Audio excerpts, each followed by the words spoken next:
વડોદરાના વાતાવરણમાં પલટો. સિઝનનો પહેલો વરસાદ થતાં ખેડૂતોમાં ખુશીનો માહોલ. વડોદરા શહેરમાં આજે હવામાનમાં અચાનક પલટો જોવા મળ્યો હતો.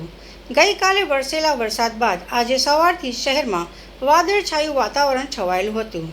બપોર બાદ અચાનક વરસાદ શરૂ થતાં જનજીવન પર તેની અસર જોવા મળી હતી. ખાસ કરીને રેઇનકોટ અથવા અન્ય વરસાદી સુરક્ષા સાધનો વગર ઘરેથી નીકળેલા વાહન ચાલકોને ભારે હાલાકીનો સામનો કરવો પડ્યો હતો. જોકે પહેલો વરસાદ શરૂ થતાં ખેડૂતોમાં ખુશી જોવા મળી રહી છે. વડોદરા શહેરમાં છેલ્લા કેટલાક દિવસોથી ગરમી અને ઉકળાટ વચ્ચે વરસાદી માહોલ સર્જાઈ રહ્યો છે. ગઈકાલે શહેરના વિવિધ વિસ્તારોમાં વરસાદ નોંધાયા બાદ આજે સવારથી જ આકાશમાં ઘેરા વાદળો છવાયેલા હતા. વાદળછાયા વાતાવરણને કારણે તાપમાનમાં ઘટાડો નોંધાયો હતો અને લોકોને ગરમીમાંથી થોડી રાહત મળી હતી. બપોરના સમયે અચાનક વરસાદ શરૂ થતાં શહેરના મુખ્ય માર્ગો પર વાહન ચાલકો અટવાઈ ગયા હતા.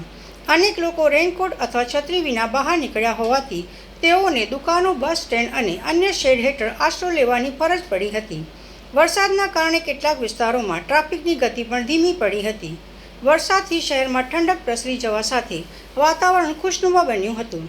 જોકે અચાનક વરસેલા વરસાદને કારણે રોજિંદા કામકાજ માટે બહાર નીકળેલા લોકો અને દ્વિચક્રી વાહન ચાલકોને મુશ્કેલીઓનો સામનો કરવો પડ્યો હતો. હવામાન વિભાગ દ્વારા આગામી દિવસોમાં પણ વરસાદી માહોલ યથાવત રહેવાની શક્યતા વ્યક્ત કરવામાં આવી રહી છે.